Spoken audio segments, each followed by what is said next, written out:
ये question cat 2024 shift 1 में आया हुआ है। भाई जो आपने अब कॉन्सेप्ट पढ़ा, अभी तक जो तुमने क्लास करी, जो तुमने जहां तक तुम यहां पर आ चुके हो, तो तुमने देखा कि यार ये जो कॉन्सेप्ट मैं करा रहा हूं ये कैट में लगातार 2024 में हर सेट में आ गया।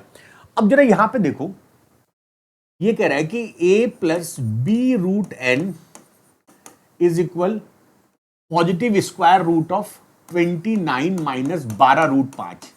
तो बच्चा पहला कॉन्सेप्ट क्या होगा, आप लिखोगे इसको 29 बाई 12 का लिखो 2 और 6 ले जाओ अंदर, 36 गुना 5।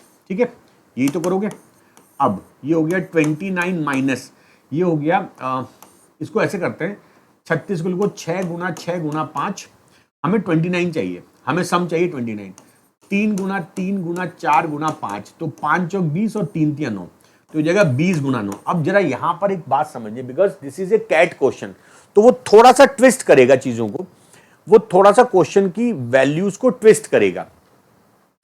हमारे पास अगर मैं इसको नॉर्मली करता, मैं लिखता √20 माइनस √9, क्योंकि बीच में माइनस है, तो जाएगा ये हो जाएगा मेरे पास बी रूट। अच्छा, ये हो जाएगा।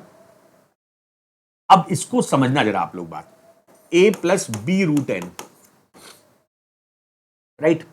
यहां पर क्या होगा कि अगर मैं इसको लिखता हूं 2√5 minus 3, a plus B root n. अभी तक मैंने आपको यह पढ़ा है कि आप कंपेयर कर सकते हो, यहां पर 2√5 बी रूट एन है, राइट।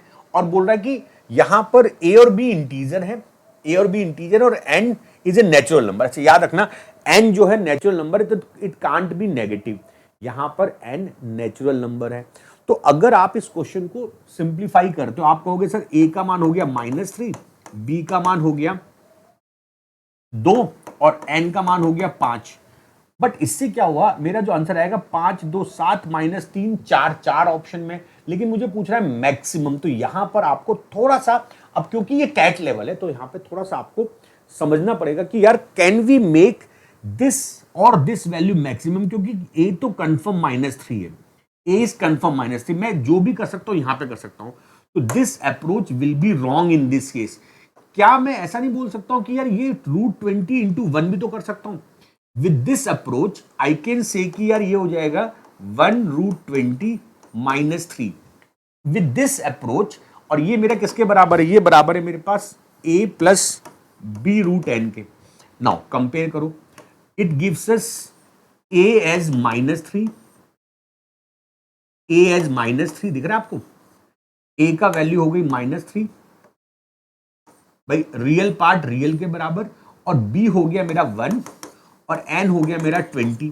अब इससे सम क्या आएगा, इनको जोड़ो, तो a plus b plus n का मान आएगा 21 माइनस 3 18। तो this is the maximum possible value, यही एक मैक्सिमम पॉसिबल वैल्यू हो सकती है। Answer will be D option.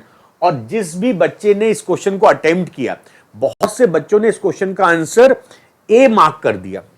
Conceptual you are correct, conceptual you are correct, but यहां पर बोल रहा है कि मैक्सिमम पॉसिबल वैल्यू। तो आप मुझे बताइएगा, कमेंट में लिख के बताइएगा कि आपको ये बात समझ में आई कि मैक्सिमम करने के लिए हम इस पार्ट को थोड़ा मैनिपुलेट कर सकते हैं। हम 20 को 20 ही रहने देंगे, n मेरा 20 हो जाएगा और 1 मेरा हो जाएगा b का मान, और मेरा आंसर हो जाएगा 18। मुझे बताइएगा कितने लोगों ने इसका आंसर 18 मार्क किया था, कितने बच्चों ने इसका आंसर 4 मार्क किया था, because this is good question, this is good.